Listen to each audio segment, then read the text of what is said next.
तो आइए शुरू करते हैं सेकेंड वीडियो। पिछले वीडियो हम लोग क्या पढ़े थे, मैट्रिक्स के बारे में पढ़े थे। मैट्रिक्स क्या होता है, मैट्रिक्स को कैसे रिप्रेजेंट किया जाता है ना।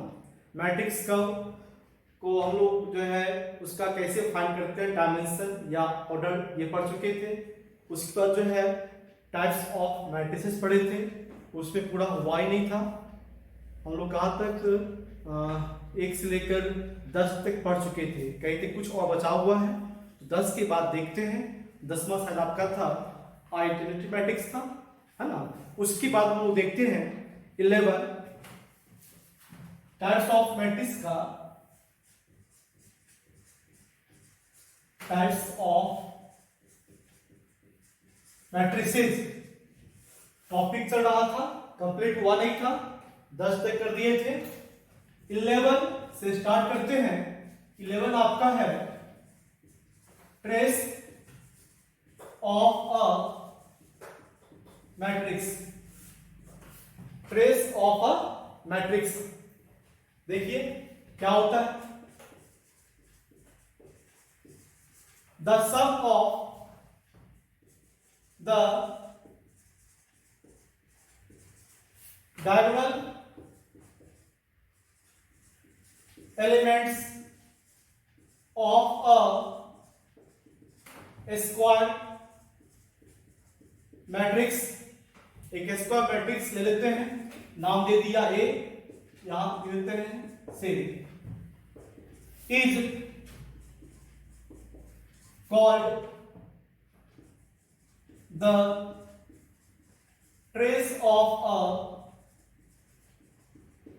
matrix A। It is denoted by TR of A, capital T से, या फिर इसी को आप लिख सकते हो स्मॉल t से, TR of A। क्या लिखा, ट्रेस ऑफ अ मैट्रिक्स क्या होता है, the sum of the diagonal elements of a square matrix।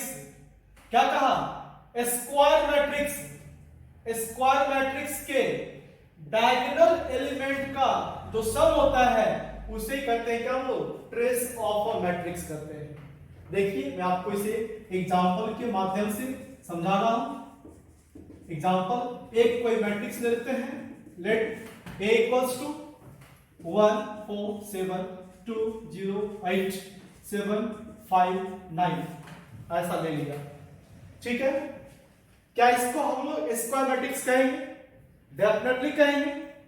This matrix contains 3 rows and 3 columns, number of rows equals to number of columns. इसका size क्या है, 3/3, ठीक है। हमको इसका क्या फाइंड करना है, ट्रेस निकालना है, ठीक है। इसका डेफिनेशन क्या दिया गया है, स्क्वायर मैट्रिक्स के डायगोनल के एलिमेंट का जो सम होगा, स्क्वायर मैट्रिक्स के डायगोनल एलिमेंट का जो सम होगा उसी सम को कहते हैं क्या हम लोग, ट्रेस ऑफ द मैट्रिक्स। इसका ट्रेस किसे लिखेंगे हम लोग, then trace of A equals to क्या होगा, ये 1 + 0 + 9, जो कि यही तो आपका डायगोनल एलिमेंट्स है। तो स्क्वायर मैट्रिक्स के डायगोनल एलिमेंट का जो सम होगा उसे हम लोग ट्रेस करते हैं। कितना आएगा ये, 10, यही इसका आंसर हो जाएगा। तो ट्रेस ऑफ द मैट्रिक्स हो जाएगा। ट्रेस ऑफ अ मैट्रिक्स का एक और नाम है, ट्रेस को एक और नाम दिया गया है स्पर, SPUR, है ना। स्पर ऑफ अ मैट्रिक्स या ट्रेस ऑफ अ मैट्रिक्स कह सकते हैं। ये समझ गए ट्रेस ऑफ अ मैट्रिक्स क्या होता है, ठीक है। अब हम देखते हैं इसके बाद 12 आपका है सब मैट्रिक्स, और इसका एक और नाम है ब्लॉक मैट्रिक्स। सब मैट्रिक्स और ब्लॉक मैट्रिक्स, ये क्या होता है देखिएगा, a matrix which is obtained, a matrix which is obtained from a given matrix by deleting any number of rows and number of columns is called a submatrix of the given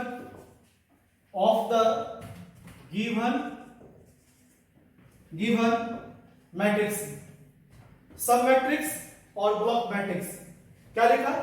a matrix which is obtained, एक matrix को प्राप्त किया जाता है from a given matrix, एक दिए गए matrix से प्राप्त किया जाता है। कैसे? बाय डिलीटिंग, हटाने पर। किसको हटाने पर? एनी नंबर ऑफ रोज, कोई भी रो को, एंड नंबर ऑफ कॉलम्स, कोई भी कॉलम को। ठीक है, क्या कहा? एक मैट्रिक्स को प्राप्त करते हैं, a matrix which is obtained, जो प्राप्त किया जाता है फ्रॉम अ गिवन मैट्रिक्स, एक दिए गए मैट्रिक्स से। कैसे प्राप्त करते हैं? बाय डिलीटिंग, हटाने पर। किसको हटाने पर? किसी रो या किसी कॉलम को हटाने से जो मैट्रिक्स प्राप्त होता है उसे कहते हैं क्या हम लोग? सब मैट्रिक्स या फिर ब्लॉक मैट्रिक्स। कैसे? देते हैं example.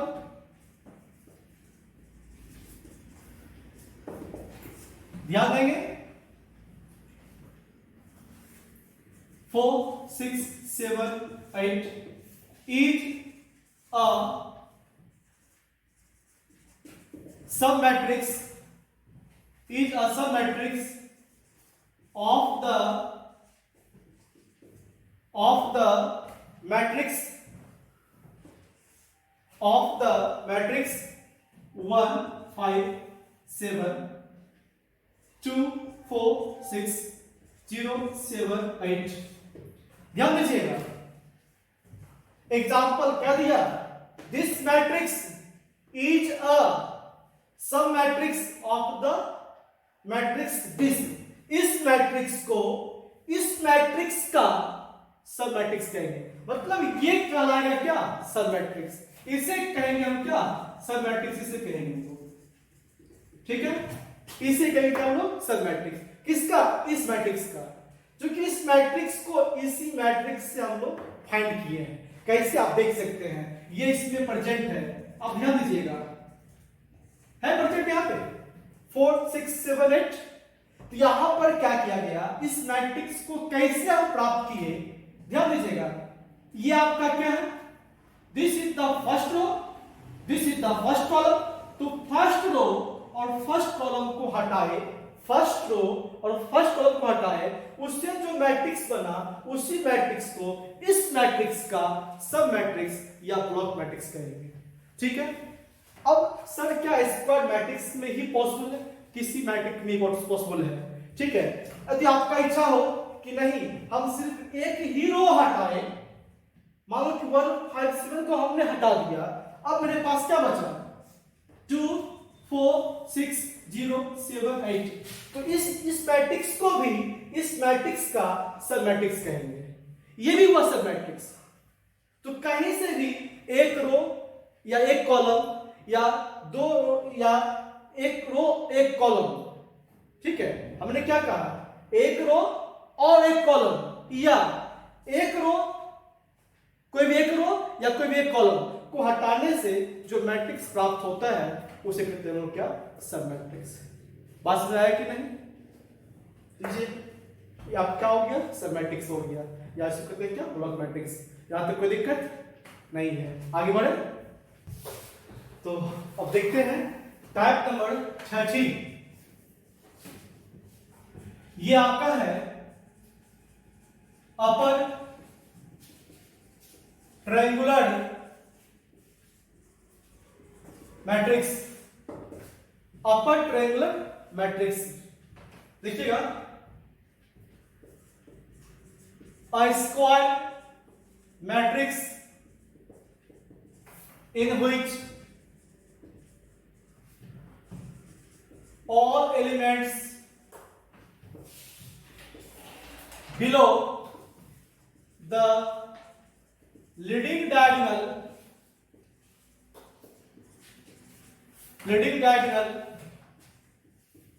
are 0 is called an upper triangular matrix. ठीक है, क्या कहा? स्क्वायर मैट्रिक्स की बात कर रहा है।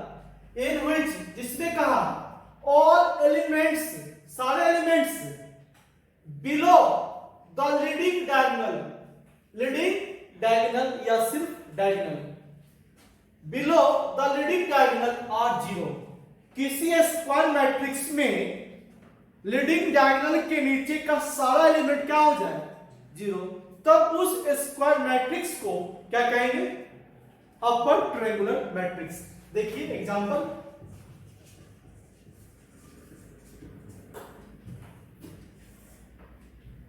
वन 4 7 9 0 2 3 5 0 0 -1 7 0 0 0 2। ध्यान दीजिएगा, सबसे पहले क्या मैट्रिक्स जो है वो स्क्वायर मैट्रिक्स होना चाहिए। तो ये स्क्वायर मैट्रिक्स है, इस मैट्रिक्स का डायमेंशन क्या है? 4x4। ठीक है, डेफिनेशन क्या कहा? A square matrix in which, एक स्क्वायर मैट्रिक्स जिसमें all elements below, नीचे, किसके नीचे? लीडिंग डायगोनल देखिए ध्यान से, ये आपका हुआ डायगोनल, देख रहे हैं? लीडिंग डायगोनल के नीचे का सारा एलिमेंट क्या हो? 0 हो। ऑल एलिमेंट्स आर 0 है। किसके नीचे? Below the leading diagonal. ठीक है, लीडिंग डायगोनल के नीचे का सारा एलिमेंट क्या हो? 0 हो। तो यहां से देखिए एक अपर ट्रायंगल नहीं बन रहा है, ये आपका क्या बन गया? अपर ट्रायंगुलर मैट्रिक्स। बात समझ में आई? अब देखते हैं 14 क्या होगा? आप कर सकते हैं खुद। जब ये अपर है तो नेक्स्ट क्या आएगा? Lower triangular matrix. इसका डेफिनेशन आप दे सकते हो। ठीक है, ठीक, इसका उल्टा, यहां था बिलो, यहां क्या हो जाएगा? एबव। एक ऐसा स्क्वायर मैट्रिक्स जिसमें डायगोनल के ऊपर का सारा एलिमेंट क्या हो? 0 हो, तो उसे क्या कहेंगे?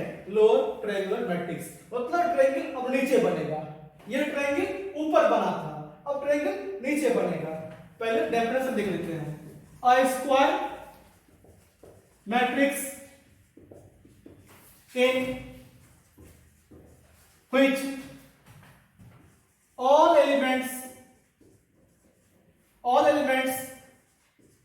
above the leading diagonal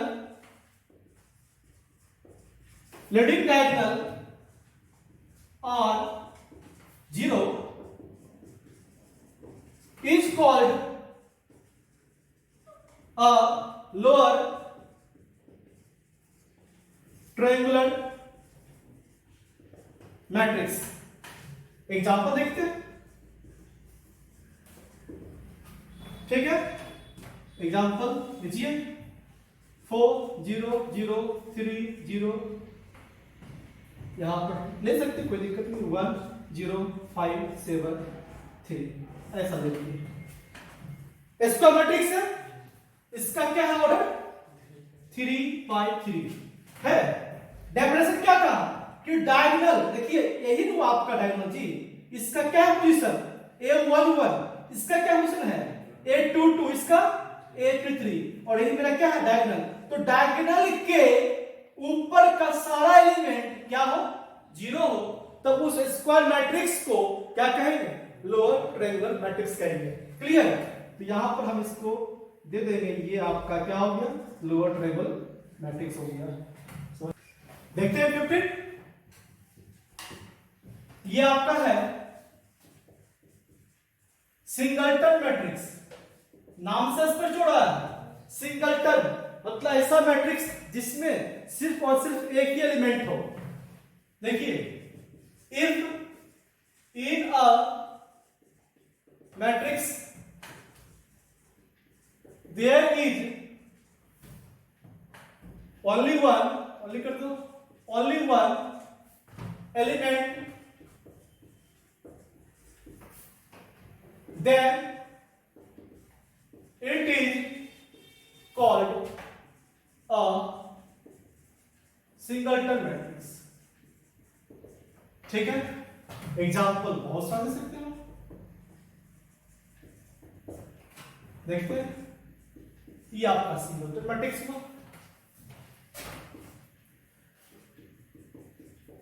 ये भी आपका सिंगलटन मैट्रिक्स हुआ,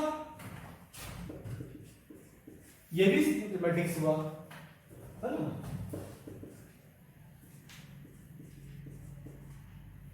और ये भी आपका सिंगलटन मैट्रिक्स हुआ। क्लियर है?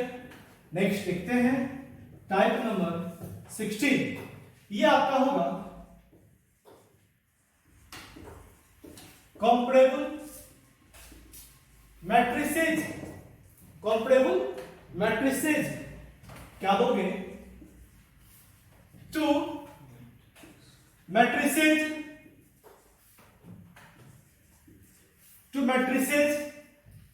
नाम ले लो। Two matrices A and B are, two matrices A and B are said to be comparable if they are of the same order। Two matrices A and B are said to be comparable if they are of the same order, that is, क्या कहा? Same order, है ना। that is, they have the same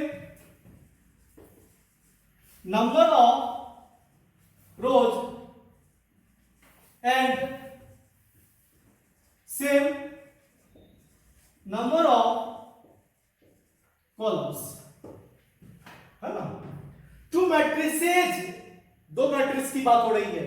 to matrices and B are said to be comparable if they are of the same order. कोई भी दो matrix दिया होगा, यदि उस दोनों मैट्रिक्स का ऑर्डर सेम हो, अर्थात क्या कि पहले वाले मैट्रिक्स में जितना रो कॉलम है उतना ही बाद वाले मैट्रिक्स में भी रो कॉलम होना चाहिए।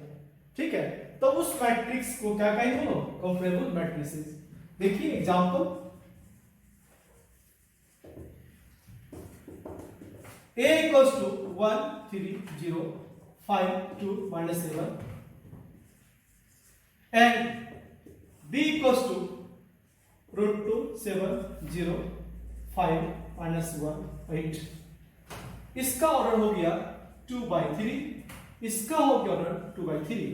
आप ध्यान दीजिए, A और B दो डिस्टिंक्ट, दो डिफरेंट मैट्रिक्स है ना, बट दोनों मैट्रिक्स का ऑर्डर क्या है? सेम है, दोनों का साइज सेम है 2/3 2/3। तो हम यहां पे A और B को क्या कहेंगे? कंपैरेबल मैट्रिसेस कहेंगे। यहां पर दे सकते हैं, here A and B are comparable matrices, each being of order 2/3, है ना। यहां A और B क्या है? कंपैरेबल मैट्रिसेस है, जिसमें प्रत्येक का ऑर्डर क्या है? 2/3 है। एक और है, लास्ट देखते हैं 17। ये आपका है equal matrices. Equal matrices, to matrices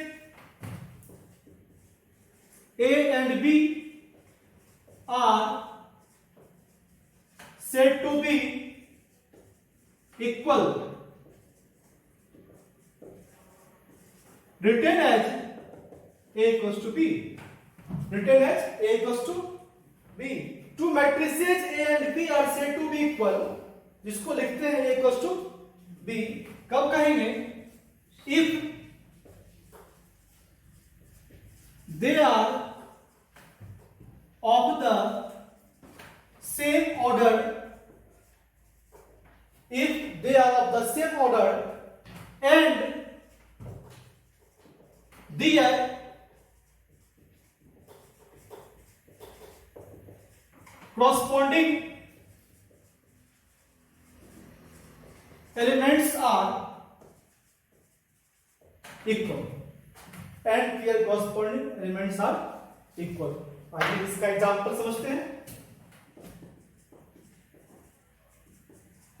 example 2 3 0 4 and 2 3 है ना. ध्यान दीजिएगा,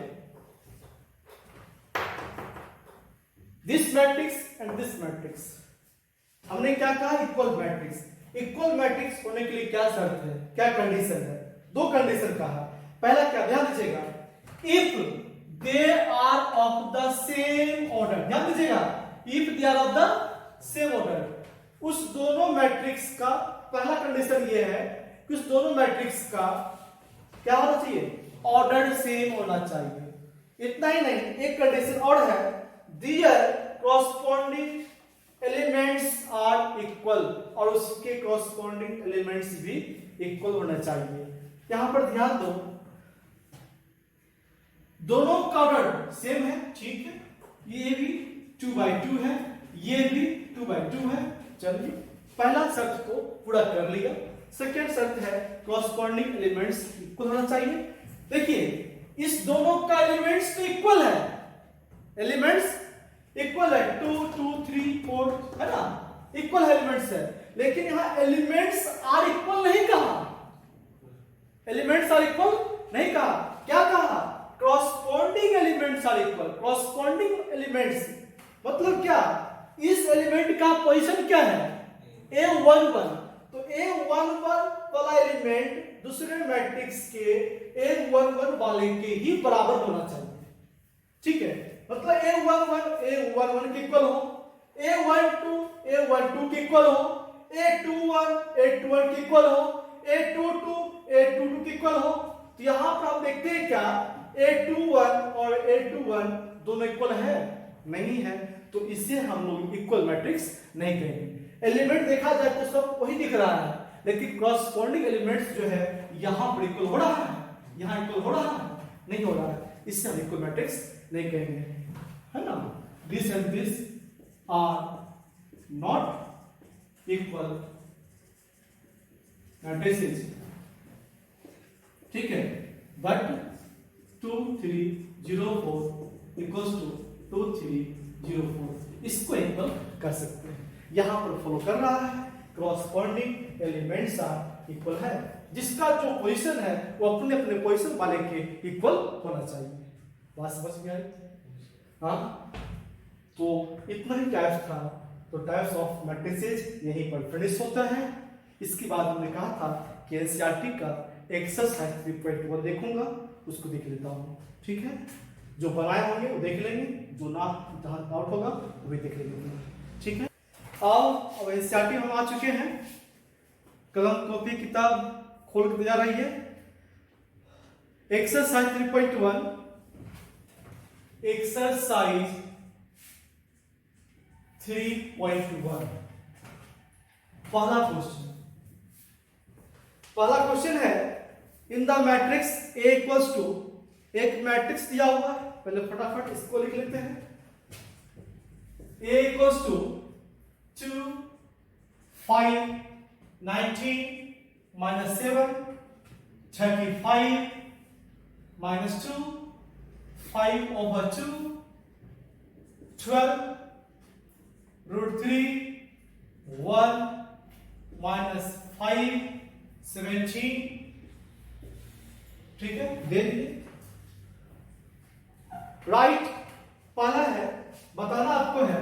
क्या क्या बताना है? पहला है the order of the matrix. Second बताना आपको है the number of elements. Third है right the elements, right the elements A13, A21, A33, A24, A23। ये आप बताना है। वेरी सिंपल, ये आप कर ही चुके हैं, बना चुके हैं इसको। आप लोग देख लीजिए। पहला पूछा है आपसे क्या, इस मैट्रिक्स का ऑर्डर क्या होगा। ठीक है, तो ऑर्डर में हम लोग क्या करते हैं, पहले किसको लिखते हैं? नंबर ऑफ रोज को, फिर उसके बाद नंबर ऑफ कॉलम्स को। Here in this matrix there are 3 rows, first rows, second and this third. तो क्या हो गया? 3 rows and this is the first column, second column, third column and fourth. तो इस मैट्रिक्स का ऑर्डर क्या हो गया? 3/4। पहला आंसर 3/4 हो गया। सेकेंड है द नंबर ऑफ एलिमेंट्स। इस मैट्रिक्स में टोटल कितने एलिमेंट्स है? वेरी सिंपल, 4 times 3 12 एलिमेंट्स हो गया। थर्ड है राइट द एलिमेंट्स। अब ये एलिमेंट का पोजीशन हमको बताना है, पोजीशन दिया हुआ है, इस एलिमेंट का नाम क्या है वो बताना है। पहला क्या है? A13, इसका क्या मतलब हुआ? A13 फर्स्ट सफिक्स किसमें आएगा? रो में, सेकेंड वाला कॉलम में। फर्स्ट रो, थर्ड कॉलम, ये रहा फर्स्ट रो, थर्ड कॉलम, ये रहा थर्ड कॉलम। ध्यान दीजिएगा, ये थर्ड कॉलम, यही हुआ ना। कितना हो गया? 19। सेकेंड क्या है? A21 सेकेंड रो का फर्स्ट कॉलम, सेकेंड रो, ये रहा सेकेंड रो, सेकेंड रो ये फर्स्ट कॉलम, ये रहा फर्स्ट कॉलम। ये क्या हो गया? 35। फिर क्या पूछा? A33 third row, third column, third row, ये हुआ थर्ड रो, थर्ड कॉलम। ध्यान दीजिए, थर्ड कॉलम और ये थर्ड रो कहां मिला? -5। फिर क्या है? A24 2 second row, fourth column, ये क्या आएगा? 12। फिर क्या है? A23 second row, third column, क्या हो गया? 5/2 है ना। ये आप कर चुके होंगे पहले ही। उसके बाद सेकेंड है, सेकेंड क्वेश्चन है, ये भी आप कर चुके होंगे। ये आपका है if a matrix has 24 elements. एक मैट्रिक्स में क्या है? 24 एलिमेंट्स दिया हुआ है, 24 एलिमेंट्स दिया हुआ है। ठीक है, आपसे पूछता है what are the possible order, उस मैट्रिक्स का पॉसिबल ऑर्डर क्या होगा। इसके लिए बताए क्या थे, हम उस दो नंबर्स को फाइंड करेंगे जिसको मल्टीप्लाई करने पर 24 हमको आ जाएगा। तो क्या क्या हो सकता है बताइए। तो 1/24 है ना, 2/12, 3/8, 4/6।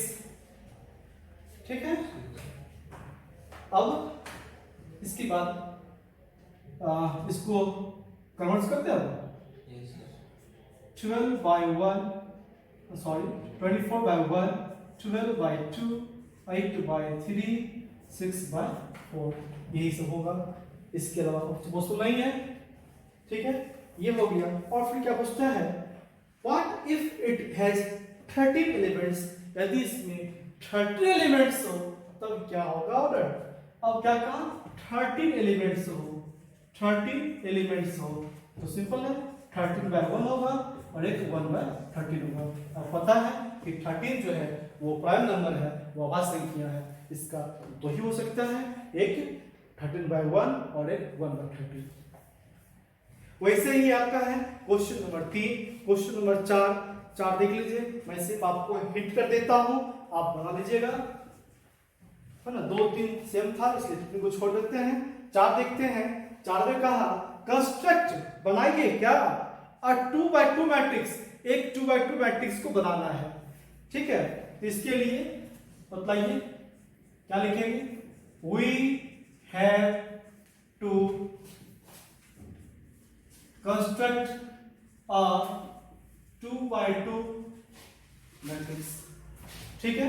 एक ऐसा मैट्रिक्स बनाना है जिसमें 2 रो हो और 2 कॉलम हो। इसको हम लोग मान लेते हैं, लेट ए इक्वल्स क्या लिखेंगे, A11 A12 A21 A22 मान लीजिए। इसका ऑर्डर क्या हो गया, 2x2।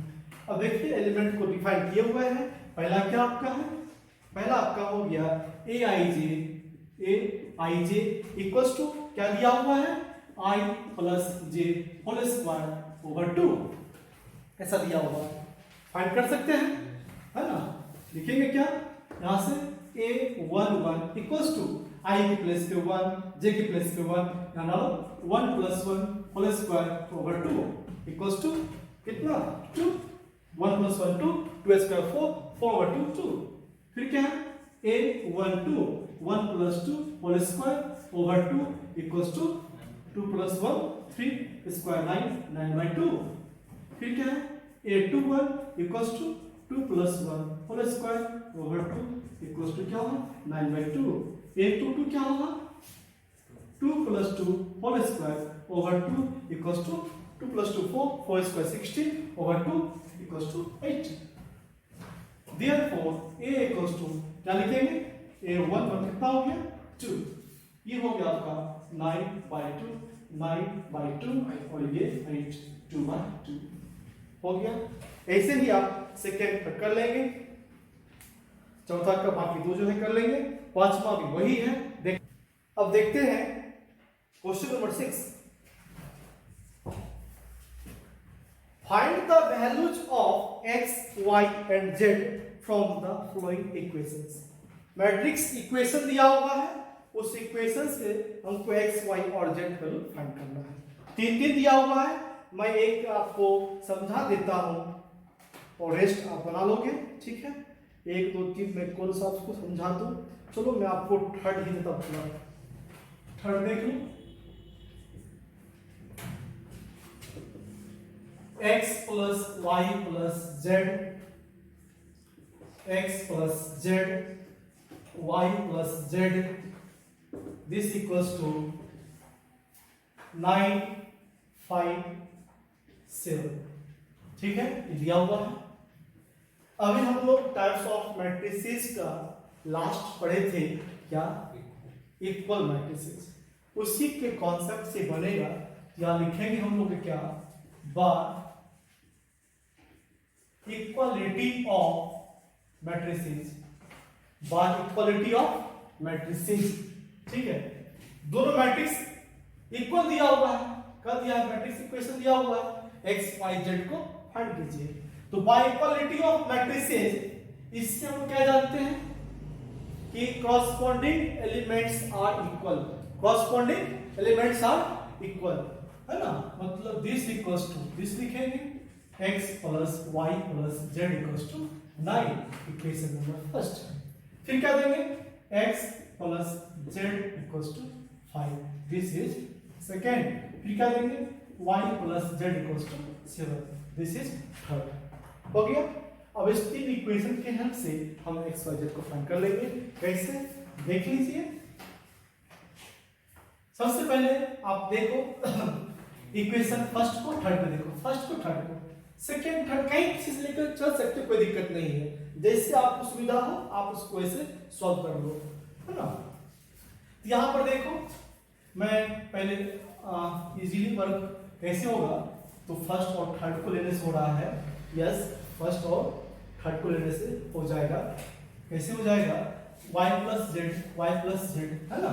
तो वहां से हम x को फाइंड कर लेंगे, देख लो।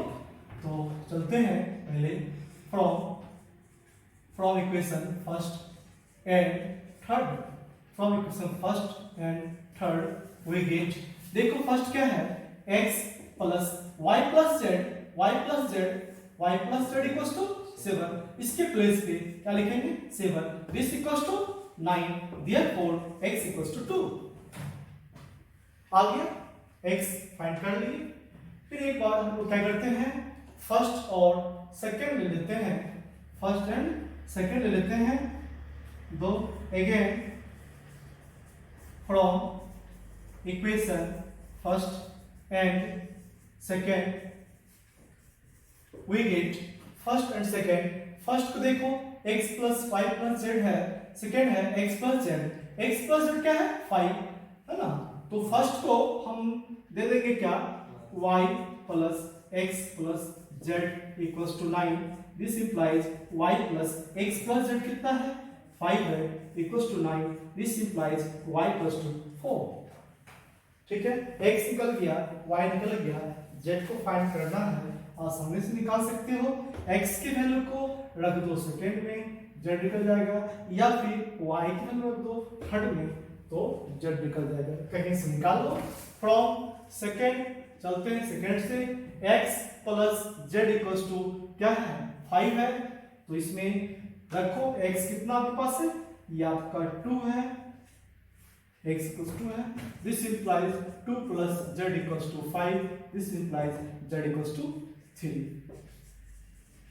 Hence x equals to 2, y equals to 4, z equals to 3। Note करते हैं, समझ गए होंगे। क्वेश्चन नंबर 7 इसी टाइप का है, इसमें तो इक्वेशन बनेगा, प्रयास करना बना लेना इसको भी। ठीक है, देखते हैं क्वेश्चन नंबर 8। ये आपका ऑब्जेक्टिव टाइप्स क्वेश्चन है, आइए देख लेते हैं क्या करता है। 8 है a equals to aij, a equals to aij एक मैट्रिक्स दिया हुआ है, इसका साइज दिया हुआ है m by n, is a square matrix, is a square matrix if. कहता है ये जो है इसके बारे में कहा, ये आपका स्क्वायर मैट्रिक्स होगा इफ। कब होगा, स्क्वायर मैट्रिक्स का डेफिनेशन हम जानते हैं, number of rows equals to number of columns. तो यहां पर ये क्या है नंबर ऑफ रोज, और ये क्या है नंबर ऑफ कॉलम्स। तो ये स्क्वायर मैट्रिक्स कब होगा, जब number of rows equals to क्या हो नंबर ऑफ कॉलम्स। देख लो कौन सा ऑप्शन होल्ड करेगा, ए नहीं होगा, m दिया हुआ है, m लेस देन n दिया हुआ है, b में है m मोर देन n है, c में है m इक्वल्स टू n। यानी हम कर सकते हैं क्या, option c holds, option c holds. Last before question कितना है 9 है, 9 देख लेते हैं। Which of the given values of x and y make the following pair of matrices equal। कहता है कि x और y का कौन सा वैल्यू जो है उस मैट्रिक्स को इक्वल बनाएगा, ऐसा आपसे पूछा गया है। देखो 3x प्लस 7, यहां 5 है, y प्लस 1, ये 2 माइनस 3x है, कॉमा फिर यहां 0 है, y माइनस 2 है, 8 है, और ये 4 दिया हुआ है। ठीक है, क्वेश्चन ये कहता है कि ये दोनों मैट्रिक्स जो है बराबर हो जाए, इसके लिए x y का वैल्यू क्या होना चाहिए, ये आपको फाइंड करना है। x y का वैल्यू क्या होना चाहिए जिससे दोनों मैट्रिक्स बराबर हो जाए। इसको हम कैसे बनाएंगे, दोनों मैट्रिक्स को इक्वल्स टू लेके बढ़ेंगे, वहां से x y को फाइंड करेंगे, वो जो निकलेगा देखेंगे कि वो ऑप्शन से मैच करता है कि नहीं। ठीक है, आइए देखते हैं। तो हम इसको इक्वल्स टू लेके बढ़ते हैं, और बाय इक्वालिटी ऑफ मैट्रिसेस से हम लोग जानते हैं क्या, कॉरस्पॉन्डिंग एलिमेंट्स आर इक्वल। तो यहां से लिख सकते हैं this element equals to this element, यहां दे देते हैं by equality of matrices 3x plus 7 equals to 0। यहां से x को फाइंड कर लो। This implies 3x equals to -7, this implies x equals to -7/3 हो गया। नेक्स्ट क्या होगा जी, 5 इक्वल्स टू y -2, ठीक है, 5 + 2 = y, therefore y = 7। यहां से भी निकालो तो आपको यही निकलेगा, देख लीजिए निकाल के, y + 1 = 8, y = 7। फिर है 2 - 3x = 4, -3x = क्या होगा ये 2, ठीक है।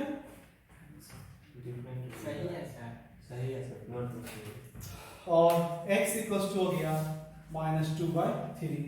अब यहाँ पर देखो कि x का जो वैल्यू है वो डिफरेंट आ रहा है, y का तो ठीक है, x का वैल्यू डिफरेंट आ रहा है ना, जो कि संभव नहीं है, ऐसा नहीं होना चाहिए। x का वैल्यू डिफरेंट नहीं आएगा, x सेम आना चाहिए। इसका मतलब ये होगा कि इसमें हम लोग x y की वैल्यू को फाइंड नहीं कर सकते हैं। शायद देखो ऑप्शन दिया होगा, है ना, ऑप्शन भी दिया हुआ है नॉट पॉसिबल टू फाइंड। ऐसा इसलिए होगा क्योंकि x का जो वैल्यू है वो डिफरेंट आ गया। हमेशा x y z जो भी निकलेगा वहां से दोनों वैल्यू तीनों क्या होगा, सेम आएगा। लेकिन यहाँ ऐसा नहीं हुआ। इसमें क्या लिखोगे, ऑप्शन क्या लगाइए, बी। ऑप्शन बी क्या आपका है, नॉट पॉसिबल टू क्या फाइंड। देखते हैं 6 इस एक्सरसाइज का सबसे अच्छा क्वेश्चन 10 है। The number of all possible matrices, the number of all possible matrices, मैं इसको लिख के बताता हूं, the number of all possible matrices of order 3/3 with each entry 0 or 1 is, है ना, ये दिया हुआ है। समझिए क्वेश्चन क्या कहता है। The number of all possible matrices, आपसे पूछ क्या रहा है, आप इसको ध्यान दीजिए, आपसे पूछता है मैट्रिसेज पूछ रहा है। The number of all possible matrices, कितना मैट्रिसेज पॉसिबल है, कितना मैट्रिसेज तुम बना सकते हो, किससे, और क्या कहा, हम जो मैट्रिक्स बनाएंगे उस मैट्रिक्स का ऑर्डर क्या होगा, 3/3 होगा, ठीक है। विथ ईच एंट्री 0 और 1, जिसका एलिमेंट क्या होगा, एंट्री मतलब क्या होता है, एलिमेंट बताए थे पहले ही, है ना, जिसका एलिमेंट क्या होगा 0 या 1 होगा। आपसे क्वेश्चन ये पूछा कि 3/3 ऑर्डर का कितना मैट्रिसेस तुम बना सकते हो, आपके पास एलिमेंट 2 है, एक 0 है और एक 1 है। इस दोनों एलिमेंट के हेल्प से, इस दोनों एलिमेंट के हेल्प से 3/3 ऑर्डर का कितना मैट्रिसेस बना सकते हो, है ना, ऐसा हमको बताना है, ठीक है। देखो 3/3 ऑर्डर का मैट्रिसेस बनाना आपको है, 3/3 ऑर्डर का बनाना मैट्रिसेस है। इसमें मतलब 3/3 है, इसका मतलब क्या हो गया, there are 9 elements, 3 rows 3 columns, हाँ। तो यहां पर आप ध्यान दो एक चीज,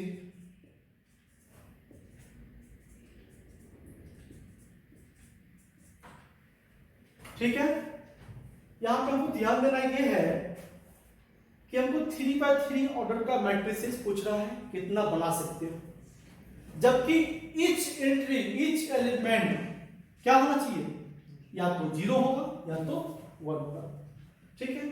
इसको हम कैसे बनाएंगे, आप याद कीजिए क्लास 11th में पढ़ते थे परमुटेशन कॉम्बिनेशन, तो उसमें हम लोग पढ़े थे क्या, फंडामेंटल प्रिंसिपल ऑफ क्वांटिंग पढ़े थे, है ना, फंडामेंटल ऑफ प्रिंसिपल क्या था, क्वांटिंग। उसमें हम लोग पढ़े थे क्या, एक पढ़े थे एडिशन और एक पढ़े थे मल्टीप्लिकेशन। तो यहां पर देखो फंडामेंटल प्रिंसिपल ऑफ क्वांटिंग से इसको हम बनाएंगे, कैसे बनाएंगे ध्यान दीजिएगा। मेरे पास 9 एलिमेंट है, 9 बहुत सकते बना, 1 2 3 4 5 6 7 8 9 9 बॉक्स हो गया। काउंट कर देते हैं 1 2 3 4 5 6 7 8 9 बॉक्स हो गया। ठीक है। तो ध्यान दीजिए यहां भी 9 ही ना, इसलिए मैंने यहां पर 9 बॉक्स लिया। तो each element has two choices। each element, प्रत्येक एलिमेंट का दो चॉइस है। क्या क्या? 0 या फिर 1। हम यहां पर 0 भी रख सकते हैं या 1 भी रख सकते हैं। तो प्रत्येक एलिमेंट के पास दो चॉइस है। इसके पास भी दो चॉइस है, इसके पास भी दो, इसके पास भी दो, प्रत्येक के पास कितना है? 2। उसी सारे एलिमेंट को मैंने एक लाइन ले लिया। ठीक है। तो each element has two choices, है ना, सब में 2 2 होगा, डाल दिए तो क्लियर है। अब बतलाओ इस 9 एलिमेंट के हेल्प से बनेगा मैट्रिसेस या किसी 8 से बनेगा या किसी 5 से बनेगा? इस 9 के हेल्प बनेगा। तो फंडामेंटल प्रिंसिपल ऑफ मल्टीप्लिकेशन क्या कहता है? इस सबको क्या करना है? मल्टीप्लाई कर देना है ना। दिस इक्वल्स टू क्या होगा? 2 to the power 9। This equals to क्या हो जाएगा? 512। बस समझाइए। यहां पर क्या देख रहे हैं कि each element has two choices, प्रत्येक के पास दो चॉइस है। ठीक है। एक बात ये हो गई। दूसरी बात क्या कि 9 एलिमेंट के हेल्प से बनेगा मैट्रिक्स। अब हम यहां भर दें, मान लो ये से भर दिए, सॉरी ये भरा गया, ये भरा गया, ये भर दिए, ठीक है, ये भी भर दिए, ये दोनों खाली छोड़ दिए, तो मैट्रिक्स बनेगा? नहीं बनेगा। तो 9 के हेल्प से बनेगा। तो उस कंडीशन में क्या होता है? हम लोग मल्टीप्लिकेशन का सेंस लगाते हैं। यहां पर 2 into 2 into 2 into क्या होगा? 9 times this equals to 2 to the power 9 equals to 512, है ना। इट मींस दैट ऑप्शन क्या होगा? Option D holds. ठीक है। यदि कहा जाए आपको कि the number of all possible matrices of order 2 by 2 of order 2 by 2 with each entry 0 और 1, तो क्या कहेंगे? देखिए 2 by 2 पूछा गया है ना, मतलब 4 एलिमेंट्स हो गया। तो each element has two choices, there are 4 elements, this equals to क्या होगा? 2 to the power 4, this equals to 16। समझाया? उम्मीद करते हैं कि आप लोग एक्सरसाइज 3.1 अच्छे समझ गए होंगे, है ना। तो आज तक की वीडियो में यहीं तक। नेक्स्ट वीडियो में हम आएंगे लेकर क्या, इसके बाद का जो एक्सरसाइज है 3.2 वो आपका शुरू होगा कहां से? वो आपका शुरू हो रहा है किससे? वो शुरू होगा आपका ऑपरेशन ऑफ मैट्रिसेस। तो हम लोग नेक्स्ट वीडियो में देखेंगे क्या ऑपरेशन ऑफ मैट्रिसेस क्या है। इसी के अंतर्गत जो है दो मैट्रिक्स को कैसे जोड़ते हैं, कैसे काटते हैं, कैसे गुणा करते हैं, कैसे भाग करते हैं, यही देखेंगे। ठीक है। आज इतना ही। ओके।